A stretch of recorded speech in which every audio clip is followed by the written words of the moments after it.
Welcome back, Gilad. You were talking about the Judaism, the Jewishness, the Zionism. How can you elaborate more on these particular Yeah, concepts? it's very important. It is very important to differentiate all those J notions. Judaism, the religion, it's a spiritual code.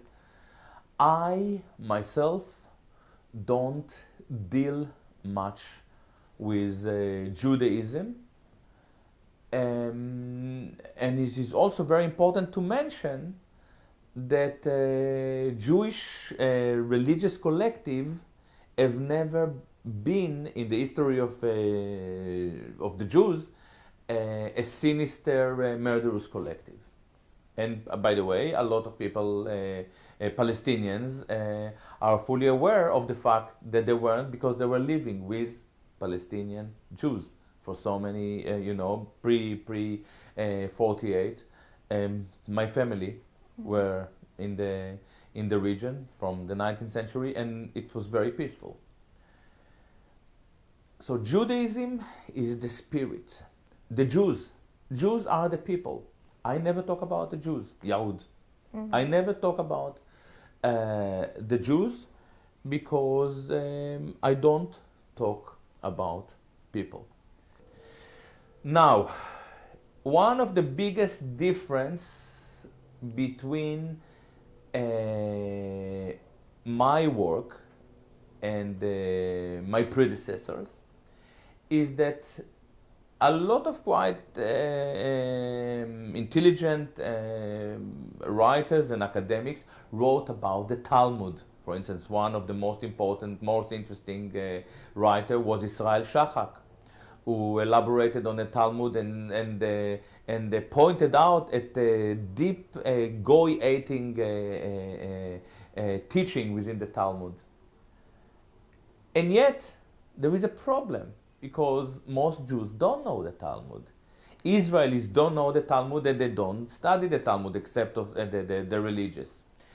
The crimes in Palestine were committed largely by secular Jews. Zionism is a secular school. It is only after 1967 that the Messianic Jewish movement was formed and followed the teaching of Rabbi Kook.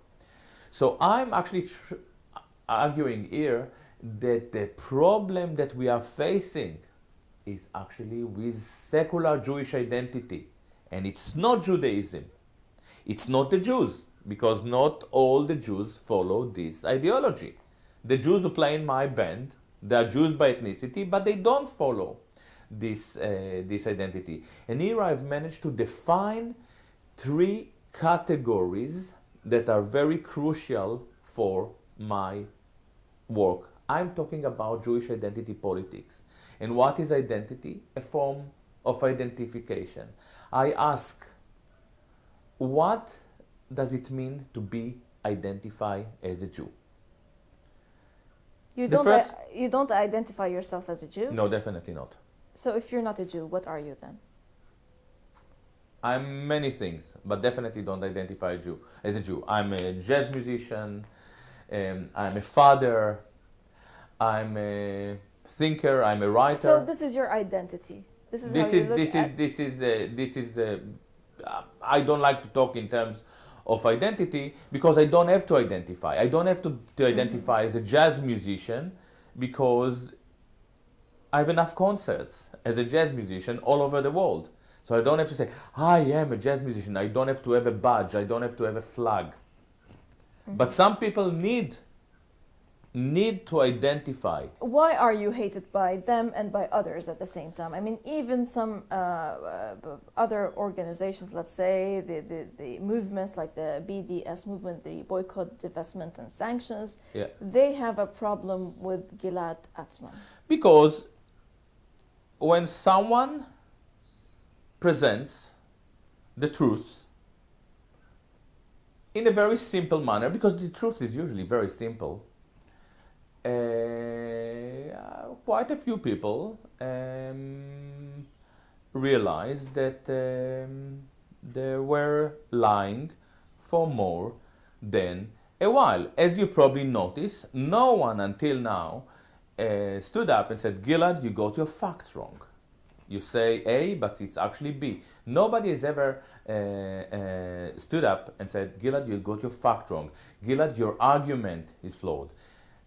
No rebuttal against your They always facts. say, Gilad, you know, we want Gilad to be silent. They want Gilad to be silent because if I'm correct,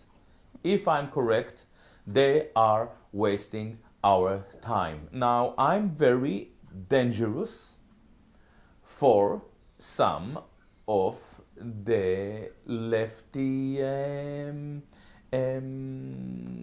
speakers within this discourse because I was the first one who in 2006 congratulated the Hamas. Because for me it was very clear that if I'm in a solidarity with the Palestinian people, I have to respect the Palestinian democratic choice.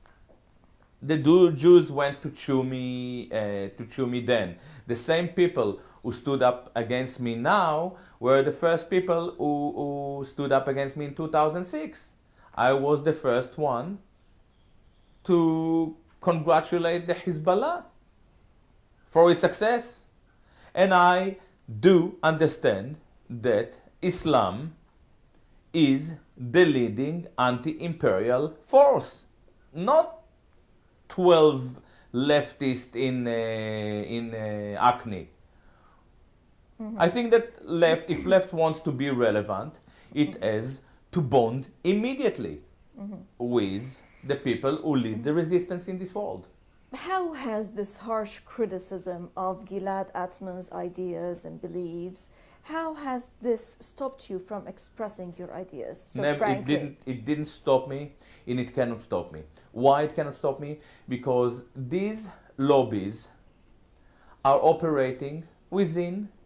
Not only from the left-wingers, but also from the right-wingers. No, for sure. All those lobbies are operating within political discourse.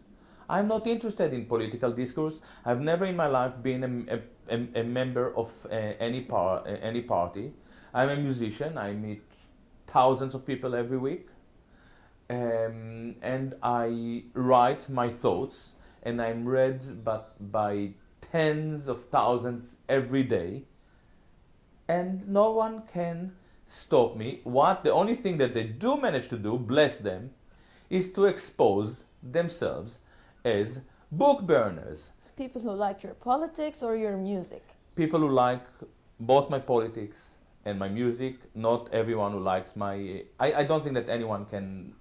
I think that everybody likes my because music. In the debate about your book on one of the American TV networks, they said that you're a good saxophonist, but don't write politics because So I think that my views, as I said, have never been challenged. And by the way, I'm looking forward to be challenged. Recently, I was challenged by Professor Norton Mezevinsky, who is probably the biggest expert on Jewish issues, and he had some points that was considering. It's not that I'm free of mistakes. I'm a human being. We are moving away from fear. If the people in Al Tahrir said, we lost our fear, we feel the same. I lost my fear. So many people around us lost their fears. Gilad, how do you see the future of the Arab-Israeli conflict, the Palestinian-Israeli conflict? This is how I end my book. I think that we are moving towards a one state, a state of its citizens,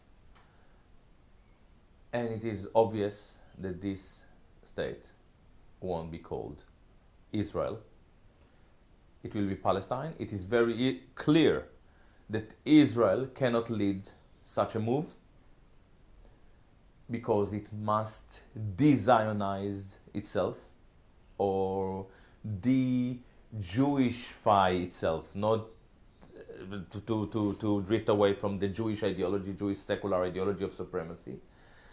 And I don't see them doing it voluntarily, but I think that the Palestinians will lead such a move. It is not going to be a political change. It is the facts on the ground. It is the facts on the ground. The majority of the people between the inhabitants, between the river and the sea, are Palestinians now. And Israel won't be able to maintain its superiority forever. Gilad Atzmon, thanks a million for this special edition from your house in London. Shukran a million. Thank you. Thank you so much. Thank you. لقاء جديد في الأسبوع المقبل ودائما من الداخل. إلى اللقاء.